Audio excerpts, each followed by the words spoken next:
Gutegeka kwa kabiri ibice 8 umurongo wa 18. Gutegeka kwa kabiri igice ni cya 8 umurongo wa 18. Biravuze ngo ahubwo uzibuka Uwiteka Imana yawe kuko ariyo iguha imbaraga zikuronkesha ubutunzi, kugira ngo ikomeze isezerano yasezeranyije indahiro ba sogokuruza banyu nk'uko irikomeza muri iki gihe. Amen. Igitabo cya mbere cya Samweli, bice 2 umurongo wa 2 n'umurongo wa 8 wa 26 tugere kuri 28. Turasoma mirongo ine yonyine mu bice 2 mu gitabo cya mbere cya Samweli. Turasoma umurongo wa 2 utaruke dusoma wa 7 n'uwa 8 n'uwa 26 tugere kuri 28. Haravuga ngo nta wera nk'Uwiteka, kuko nta yindi mana itari wowe, kandi nta gitare kimeze nk'Imana yacu. Uwiteka arakenesha agakenura, acisha bugufi agashyira hejuru. 8. Akura abakene mu mukungugu, ashyira hejuru abatinda bakuye ku cyavu, kugira ngo bicarane n'ibikomangoma baragwe intebe z'icyubahiro, kuko inkingi z'isi ari iz'Uwiteka kandi nizo yayishinzeho. 26. Uwo mugore aravuga ati, Nyagasani, ndahiye ubugingo bwawe, ni njye wa mugore wari uhagaze iruhande rwawe bwa bundi nsaba Uwiteka. Uyu mwana niwe nasabye, kandi Uwiteka yampaye icyo namusabye. Nicyo gituma mutura Uwiteka, azaba uwatuwe Uwiteka iminsi yose yo kubaho kwe, nuko asengera Uwiteka aho ngaho. Dusoreze muri Luka 17:11. Ubutumwa bwiza bwa Yesu ko bwanditswe na Luka, bice 17 umurongo wa 11 tugera kuri 18. Bibiliya iravuze ngo nuko bari mu nzira bagiye Yerusalemu, anyura hagati y'i Samariya n'i Galilaya. Akigera mu kirorero asanganirwa n'ababembe 10, bahagarara kure barataka cyane bati, Mutware Yesu, tubabarire. Ababonye arababwira ati, nimugende mwiyereke umutambyi. Bakigenda barakira. Umwe muri bo abonye akize, agaruka ahimbaza Imana n'ijwi rirenga, yikubita imbere y'ibirenge bye aramushima. Kandi uwo yari Umusamariya. Yesu aramubaza ati, ntimwakize muri 10? Ba bandi 9 barihe? Nta bandi bagarutse guhimbaza Imana keretse uyu munyamahanga. Amen. Ndanezerewe cyane kuba hano muri iri teraniro, kandi ndagira ngo mfate umwanya nshimire ubuyobozi, by'umwihariko nshimire Mucyo. Yampamagaye kera kuri telefone ntamuzi, aranyandikira ansaba kubana namwe. Bose yampamagaye kera muri cyo navuga nkurikije igihe yabimbwiriye.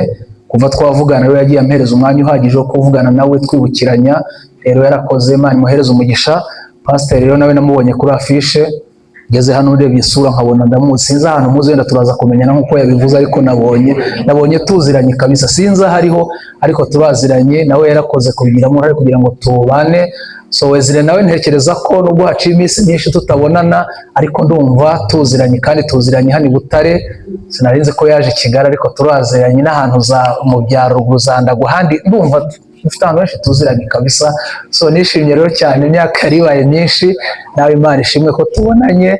So namwe abajene rero turanezerewe, nagize umugisha wo kuhamagarwa nkiri muto mu murimo w'Imana. Natangiye kuvuga ubutumwa hano muri kaminuza muri 2008, ndi umusore ntuyitumba. Ntekereza ko association hafi ya nyinshi zabaye muri iki kigo, inyinshi nazinyuzemo. Ndumva ubwo mperutse narindi muri Lasa. So ntekereza ko rero umugisha udasanzwe kuba turi kumwe. Nimuvuge ngo amen. Bampaye teme iryoshye cyane, kandi numva nkunda, ivuga ngo nigaruka ushime. Ntekereza ko iyi teme ni teme navuga ngo idahanitse, itagoye kuyiteguraho ku muntu uwo ari we wese bayihereza, kubera ko ikintu cyitwa gushima ni ijambo ryumvikana mu matwi y'umuntu uwo ari we wese. Rero ngira ngo ni Ben na Chance nibo baravuze ngo twajyaga ngo tujya mu madirishya ngo tukarunguruka ngo turebe iby'abandi, ariko ngo noneho ngo natwe ngo dufite zaburi zacu, dufite ibyo gushima Imana.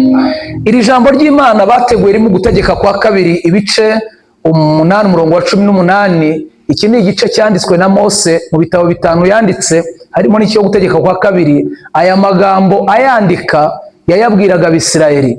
Amateka y'Abisirayeli ntabwo nza kuyatindaho cyane, ariko ni bamwe mu bantu dukunda kwireferaho cyangwa kwigiraho mu muhamagaro cyangwa mu gakiza kacu, bigeze bajyanwa cyangwa bigeze baba mu bunyage imyaka 430. Iyi myaka yabaye imyaka y'umubabaro, yabaye imyaka y'agahinda. Barangije barasenga, basenze Imana yumva gusenga kwabo. Niko mu gitabo cyo Kuva havuga ngo Imana yumva umuniho wabo, ngo yibuka isezerano ryayo, ibice 2 umurongo wa 23 gukomeza, ngo yibuka isezerano yasezeranye na Aburahamu na Isaka na Yakobo, ngo Imana ireba Abisirayeli imenya uko bameze, kandi namwe yarabarebye imenya uko mumeze. Tuvuze ngo dutanga umwanya buri wese agenda tubwira iwabo aho yavuye. Hamwe murabizi, ngembe Kigali, ahubwo nyambwira abanyakigali ngo hari abaje baje gusura abantu baguma i Kigali, hari abaje, buri wese afite uko yaje ahangaha. Usubiza amaso inyuma, urebe muri karitsiye, urebe mu gisekuruza, urebe mu muryango, urasanga mu bantu bagomba gushima Imana nawe urimo. Nimuvuge ngo amen. Ntegura nimugoroba nasanze hari uburyo bugera kuri 7 bwo gushima. Ntabwo ndaza kuvuga, nta mwanya mfite, ariko wasobanura ubwo buryo bwo gushima yavuze ko hari abantu bashima bakoresheje indirimbo, akavuga ngo ishimwe ryanjye ndarinyuza mu ndirimbo. Nibyo Ben na Chance bakoze. Akaba abandi bashima bakoresheje isengesho, akaba abandi bashima batanze ubutunzi bwabo, akaba abandi bashima bahagaze bakavuga. Uburyo bwo gushima Imana. Hakaba n'abandi bashima bashimiye mu mitima, ndaza kubavugaho ninza kubona umwanya. Tugira abantu bavuga ngo ishimwe ryabo riba hehe umutima, sibye ko bateye stress, bateye ikibazo. Abantu bashimira mu mutima baragoye cyane rwose, birakomeye. Aya magambo rero Mose ayibwira Abisirayeli, arababwira ngo ahubwo uzibuka Uwiteka Imana yawe, kuko ari iguha imbaraga zikuronkesha ubutunzi, niguha imbaraga zikuronkesha ibyo ugeraho, niguha imbaraga zituma urahangaho. Iyo bavuze ngo garuka ushime, baba bavuze ngo umuntu ugaruka ni uwabanje kuhagera. Ni ukuvuga ngo ugaruka nuba yarigeze n'ubundi kubaho hantu kugira ngo yongere ahagaruke. Iri jambo ndaza kugerageza kuvugaho nyuma ya saa sita n'umuhina, ndaza gukomereza. Bibiri ijambo ry'Imana, reka mpere muri aya magambo dusomye mu butumwa bwiza bwa Yesu uko bwanditswe na Luka 17. Bibiri tubwiye abagabo ababembe 10. Ntabwo ndi mukuru, niba weze rero mukuru muri twebwe simbizi, nyafite imyaka 43 kuzamuraho gatoya, ndi hafi kugera muri 44. Umva ko nkuzeho hejuru ya 43, 44, murumva ko nkuzeho. Ariko mu bumenyi bwanjye, muri experience yanjye, ntabwo ibibembe mbizi neza, ntabwo mbizi cyane, ariko ababisobanura, ababivuga bavuga ko ni indwara yafataga, cyari icyorezo. Umuntu wese warwaraga ibibembe, ikintu cya mbere bamukoreraga, bamukuraga muri sosiyete, bamukuraga mu bantu, bakamuha akato. Abazi bya korona ukuntu yaje, bakakujyana ahantu. Aba rero ngo barayirwaye, bayirwara ari 10. Babajyanye ahantu, aho babajyanye bahageze, bakora groupe. Nabakunze cyane, bakora groupe. Bakoze groupe baravuga batari ku bundi, kugira ngo tuzabe mu buzima bumeze butya, amaherezo yacu azaba yahe. Ngo bamenya ko hari umugabo ujya uhindura ubuzima, ujya uhindura amateka. Uwo niwe natwe twicaye imbere, baravuga ngo tugende tumwiyereke, tumubwire ikibazo dufite. Ngo bajya kureba Yesu, bakimugeraho, Bibiliya yavuze ngo barakira. Bakize, ababwira ijambo rikomeye, arababwira ngo ngaho mugende mwiyereke mutambyi. Yarababwiye ngo iki? Yarababwiye ngo mugende mushime ibyababayeho. Bibiliya avuga ngo bakigenda barakira, bakiva imbere ya Yesu barakira. Bageze hirya, Bibiliya ivuga ko, ibitabo bimwe bivuga ko Yesu aho yababwiriye iryo jambo ntiyahavuye, ahubwo yarabategerereje ngo arebe ko bazagaruka kugira gute? Gushima. Ubu rero murategerejwe. Harya mwabwira Imana ngo nuduha kaminuza ngo tuzaza kugushima, iracyabategereje. Numpa umugabo nzagaruka gushima, iracyagutegereje. Numpa diplome nzagaruka gushima, iracyagutegereje. Numpa akazi nzagaruka gushima, iracyagutegereje. Biravuga ngo bakigenda barakira.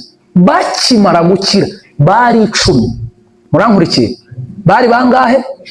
10. Bamaze gukira, ikintu gitangaje niba mwasoma, umwe mu 10 aba ari we ugaruka. Agaruka harya yakiriye, asanga Yesu arahari, ngo amwikubita imbere, aramubwira ngo naje kugushima ko wampaye ishuri, naje gushimira ko wankijije. Yesu ngo amurebye abona ni n'umunyamahanga, ahita amubaza ikibazo, aramubwira ko mwakize muri 10, abandi 9 barihe? Ngaho nimumfashe, muri abanyeshuri muzakora icyo bita ubushakashatsi, nimumfashe, abandi 9 barihe? Ko twahawe kwiga turi benshi, abandi barihe? Iyo ukoze ubushakashatsi kambereka 9 aho bari bari, kandi bari muri mwebwe, nshaka kubabereka, ariko ntabwo ndabatunga intoki. Kambereke, mbereke 9 aho bari bari. Umwe mu 9 mu bataragarutse gushima, harimo umwe witwa kwegeranya amashimwe. Dufite abantu ahera materineri yiga avuga ati Mana nzagushima, akegeranya ati ariko reka nzashime ndangije na primaire, yahenza primaire atari kuwarika akarangiza na secondaire. Ubwo ni ukwegeranya iki? Yarangiza secondaire ati nzashima nangije kaminuza, yarangiza kaminuza ati reka nzashime nakoze n'ubukwe. Ni ukwegeranya iki? Yakora ubukwe aho kugira ngo ashime akavuga atari kuwashima yamenye ko yanabyaye. Yabyara umuhungu ati reka nzashime nabyaye n'iki? Ni ukwegeranya iki? Dufite abantu, umwe mu 9 ni uwitwa kwegeranya amashimwe. Wari ukwiye gutangira kubwira Imana ngo nahugejeje ukora Mana, mbaye ngize nte, mbaye ngushimira. Ufite abantu banga gushima Imana, gahunda zabo ngo baracyegeranya amashimwe. No kuba ugihumeka byonyine ni ishimwe, no kuba wicaye muri iki kigo ni ishimwe.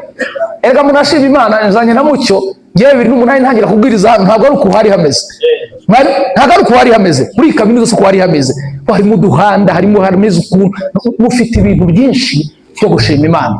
Ese ubundi uretse no kwegeranya, ubundi uragira ngo sibye ko ntabwo tuziranye, ariko namwe ubwanyu muri ubuhamya bugenda muri abashimwe. Dore impamvu ya mbere yakuguteye gushima Imana. Impamvu ya mbere yakaguteye gushima Imana, ntabwo nakirwa njya kuvuga ngo tekereza iyo wavuye. Impamvu ya mbere yagutera gushima Imana ntabwo ari uko wasaga. Iyo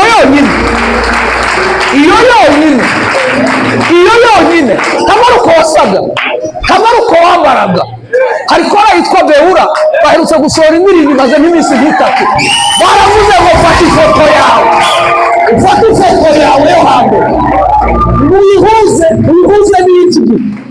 Ibyo byonyine byagutera gushima, ntiwakwirirwa urindira ibindi. Mureke kwegeranya ibidafatika, hera kuri iyi sura ya nonaha. Ntabwo ari uko twasaga. Icyo cyonyine cyadutera gushima Imana. Umwe mu bataragarutse gushima ngo yitwa kwegeranya iki? Amashimwe. Uwa kabiri utaragarutse gushima ni ukutizera. Kutizera ni kimwe mu bintu bijya bibuza abantu gushima. Nimundebe, nimuvuge ngo amen. Kutizera ni kimwe mu bintu bijya bibera imbogamizi abantu gushima. Umwe muri bo n'utizera yaravuze ngo ese nk'ubu ko ibibembe bikize, ndamutse ngiye imbere y'abantu nikarakasa ngo mumpere Imana icyubahiro ndayibonye, ejo bikagaruka. Dufite abantu batizeye ko bazarangiza kwiga, kavuga ati awajya imbere y'abantu kwikarakasa ejo ukabura minerivare. Kutizera ni kimwe mu bintu, ni indwara ikomeye ijya ibuza abantu gushima. Urasabwa kwizera ko iyo akubwiye kwiga, iyakuzanye hano izabikora. Haleluya. Marikera Imana si umuntu ngo ibeshye, si n'umwana w'umuntu ngo ibyo yavuze no kubikora izabikora. Niba tutakwizera Imana yacu yo kugira gute?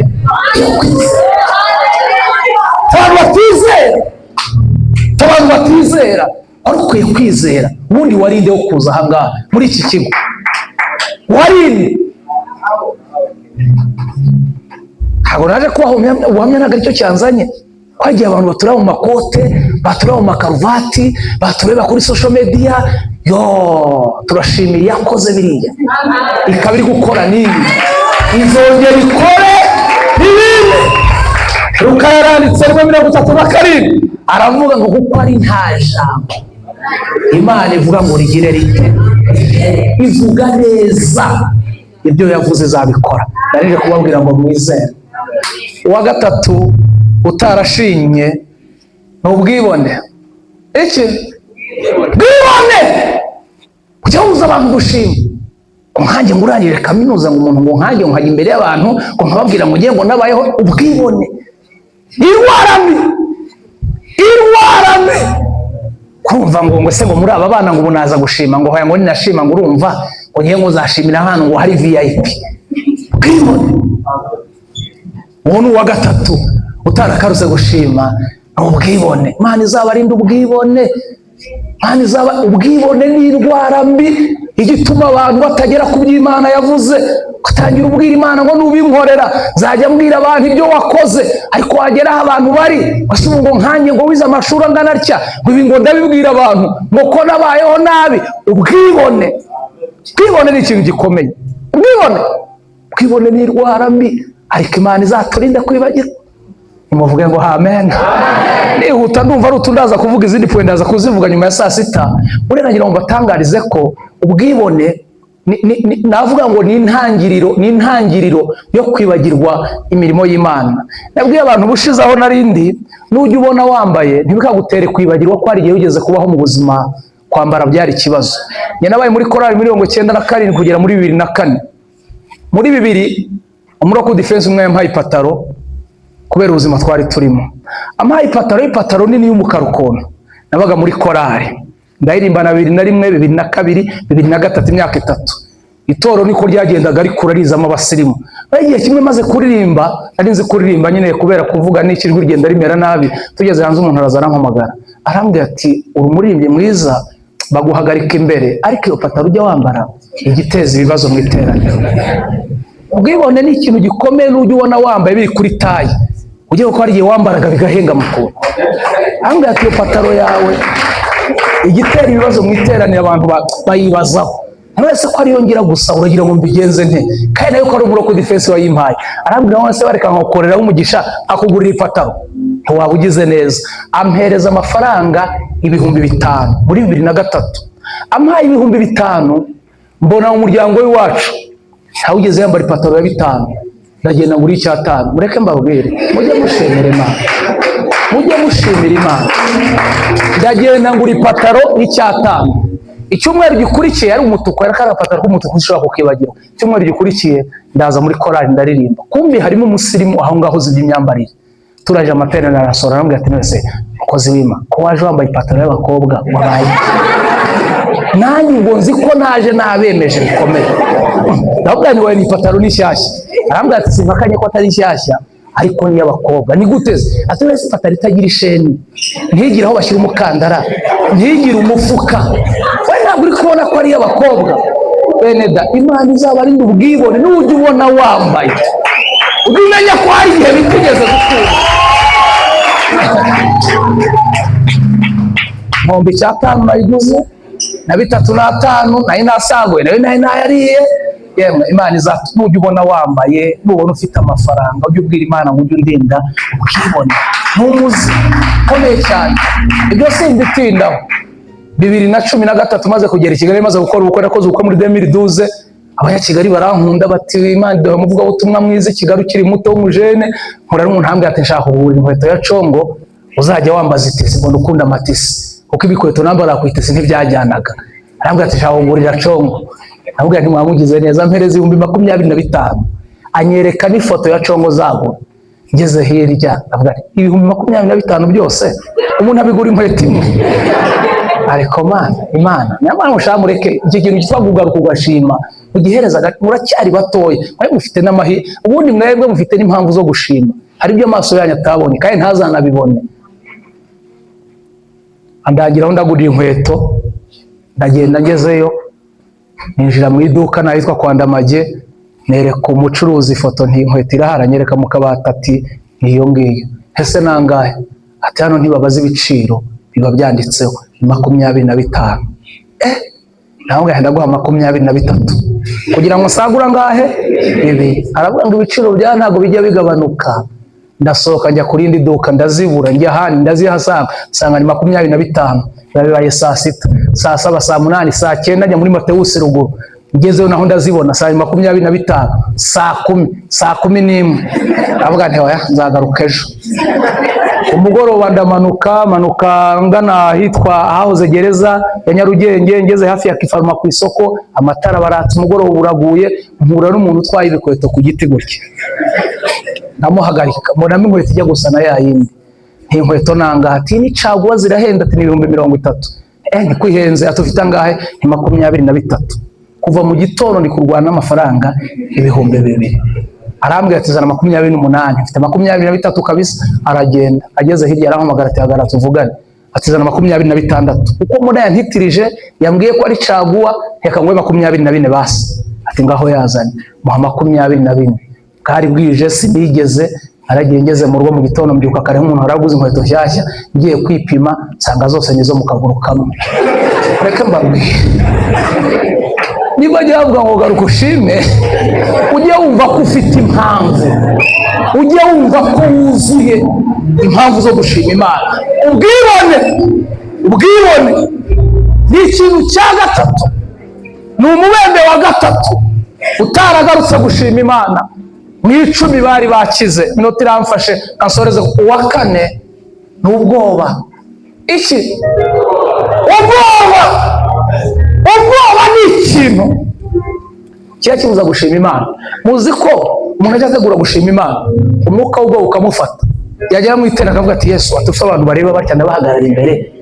Ubwoba bugafata umuntu yanagera imbere y'abantu yajya gushima akavuga ati ibintu Imana yankoreye ati ibyo bintu biraremereye ibyo bintu utavugira imbere y'abera ati rwose ati nta ati nuwama ati ntiwabibwakira buga ibyo bintu. Ubwoba mu mubembe wa 4 udaragarutse gushima. Ubwoba bugatuma abantu batavuga imirimo y'Imana. Ubwoba bugatuma abantu batavuga aho bavuye. Ubwoba bugatuma abantu batavuga ibyo Imana yabakoreye. Mu bintu bizirukana mu buzima bwanyu muzirukana imbaraga y'ubwoba ituma mutabwira abera imirimo y'Imana. Udufite abantu bari ahangaha wamubwira ngo tubwire uburyo waje kwiga ahangaha bikamunanira kandi kubivuga kwe byari kubaka abandi bumvaga bitazakunda. Ubwoba. 5 ni ibyaha bigiye bibuza abantu gushima Imana. Mubembe wa 4 ni ibyaha bibuza gushima Imana. Gusa umuntu yabonye akazi yarasambanye yabonye ishuri yareskorotse ibyaha ibintu byavuye mu nzira itariyo guhagarara imbere y'abera kugira ngo bivuge biragorana. Icyaha ni ikintu gikomeye cyane. Ishimwe rishingiye ku cyaha nta mbaraga rigira. 6 ni kutanyurwa. Umubembe wa 4 ujya ubuza abantu gushima. Umuntu akagira imyenda 10 kumva ntanyuzwe, akagira imigurine y'inkweto akumva ntanyuzwe, akaba atunze telefoni akumva ntanyuzwe. Kutanyurwa ni kimwe mu bintu bigiye bibuza abantu gushima. Turabinginga munyurwe mugaruke mugire mute mushime. 7 no gushimira mu mutima. Ni babandi bashimira mu mutima ubwira ati kudashima ati ngiye ushimwe ryanjye riri mu mutima. Nyaboneka Umunyarwanda n'umuhanga yaravuze ngo akari ku mutima gasesekara hehe? Ku munwa. Nimuyasore mu mutima aze ku munwa mubivuge. 8 ni ibituzengurutse, ibitugose. Impamvu ya 8 ibuza abantu gushima, ibitugose, ibituzengurutse. Dufite ibintu byinshi bitugose, harimo ubupfubyi, harimo kutagira akazi, harimo kutagira amafaranga, harimo kutagira imiryango, harimo kutagira aho kuba. Ibyo bigosa abantu kenshi bijya inzitizi ibuza abantu gushima. Imana ikureho impamvu, Imana ikureho ibikuzengurutse, Imana ikureho ibikugose bikubuza gushima. 9 aricyo cya nyuma bibuza abantu gushima ni ikintu cyitwa ngo birasanzwe. Nibisanzwe. Abantu bamaze gufata gushima babifata nk'ibintu bimenyerewe. Gushima se ngo nibisanzwe? Ntago bisanzwe. Uhagarara imbere y'abantu ukabwira abantu ko Imana yakugaburiye, ntago bisanzwe. Ese kuki mwumva bisanzwe? Urumva kuba muri kaminuza urumva ari bisanzwe? Birasanzwe. Kuba uhumeka urumva ari bisanzwe? Ufite umuhanzi wacu muri ADPR yararirimbye yitwa Dominique, yaravuze ngo mu buzima ngo hari ibyiza tubona ngo tukabifata ngo rimwe na rimwe umvera ngo tukumva ko ngo byari bikwiye, ariko asoreza ukanira avuga ngo nyamara burya ngo hari Imana isumba byose ibikora. Aravuga ngo yikubiteka Nyir'ingabo ashimwe. Hari Imana ibikora tukiga, hari Imana ibikora tugasoza, hari Imana ibikora tukabona akazi. Wari ukwiye kuba mu buzima wumva ko gushima Imana atari ibisanzwe. Ntabwo ari ibisanzwe. Ese kuki mwumva kurya umunyu ari ibisanzwe? Hari abantu hano barya inyama. Kuki mwumva se ari ibisanzwe buri? Kuki mwumva kurya inyama ari ibisanzwe? Hari abantu hano banywa isukari. Ese kuki mwumva kunywa isukari ari ibisanzwe? Hari abantu bari hano bareba bakabona. Ese kuki mwumva ibyo bintu ari ibisanzwe? Ukaryama, ukiyambika, ukitamika, ukiyandikira, ukigenza. Ese kuki mwumva ari ibisanzwe? Mureke dusoze dusenge turakomeza nyuma ya saa sita. Kuki mwumva? Ndaza kuvuga impamvu zitera gushima, ndaza kuvuga nyuma ya saa sita. Mvuge n'inyungu zo gushima, nibikunda naza kuvuga n'ingaruka zo kudashima. Dufite impamvu zo gushima, tukagira inyungu zo gushima, tukagira n'ingaruka zo kudashima. Imana niza kunkundira ndaza gukora uko ari 3. Narije kubabwira ngo ababembe bakiza ari 10 hagaruka 1. Nashatse kubabwira abandi 9. Mwe mwabumvise neza, mwumva ikintu gituma abantu badashima. Mbabwiye 9 byaba na byinshi byateye no guhishurirwa, ariko kuba wicaye ku ntebe ukumva birakunze ntabwo ari ibisanzwe. Yewe nzi abantu batemereye kuryama kuri matera, ba muri etage yubatse etage, ariko muganga aramubwiye ngo ntemereye kuryama kuri matera. Kwicara ku ntebe hari abantu batabyemerewe. Wikumva ko ari ibisanzwe kubura aha ngaha. Garuka ugira ute ushime. Turaza wenda kubona umwanya nyuma ya saa sita tuze kugerageza wenda kubivuga. Hari umugore ndetse ndaza kuvuga aha ngaha nyuma ya saa sita wavuze ngo ninjye wa mugore, ndaza kumugarukaho nyuma ya saa sita mbabwira ukuntu tugomba guhagarara imbere y'abantu twabwira ngo ni twebwe Imana yagiriye gutya. Ubundi bisabe umushumba wawe zirebera hano hino adusengere atubwirire Imana ngo Mana uturinde kuba nk'abari 9 ngo tugire nk'uriya wagarutse ushima. Dukomere Imana amashyi.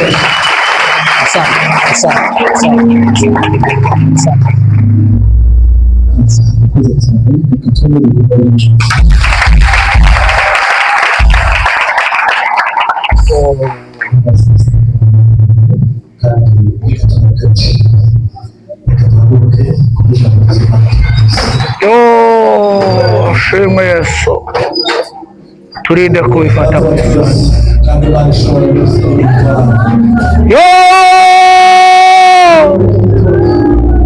Impamvu zo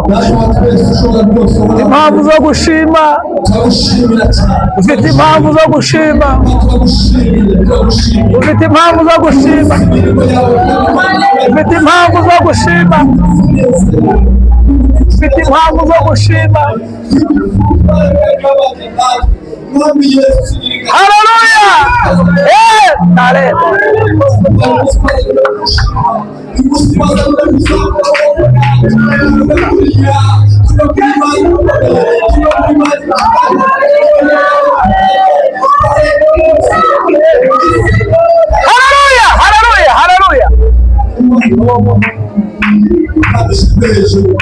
imirimo yawe iratanga ntabwo twabasha kubirondora ariko turakwinjiza muri iki gikorwa turi imitima yacu mu gushima turi ibitekerezo byacu mu gushima abantu babyakiriye ubuzima bwacu natwe turakuye amaboko twabuze gushima gushima yumva ko muri yawe Hallelujah, yes. Hallelujah. Wakoze kurishima nawe uhabwe icyubahiro Kristo turabashimiye kuko wakoresheje kugira ngo twibutse impamvu zituma badashima twigeze nk'Imana turi imbere y'amaso yawe kuko wabaye papa ariko tukabasha gushima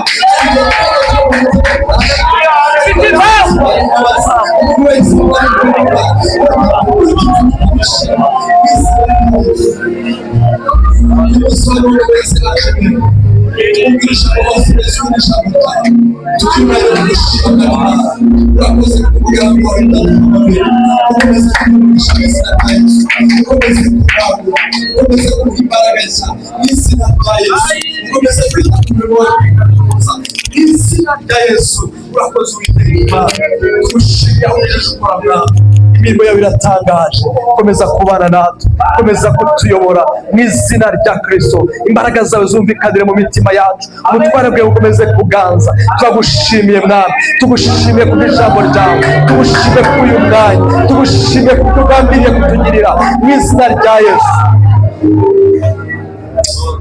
papa ntabwo twabasha kurondora ineza yawe tugushimiye ibirangiye mwami tukuragije ibisigaye imbere gahunda zo mu gitondo turazigushimiye na gahunda za nyuma saa sita tuzize mu biganza byawe komeze kurarika abantu bawe mwami bumva icyo uvugana nabo muri iki gihe cya none mu izina rya Yesu Kristo umwami wacu amen.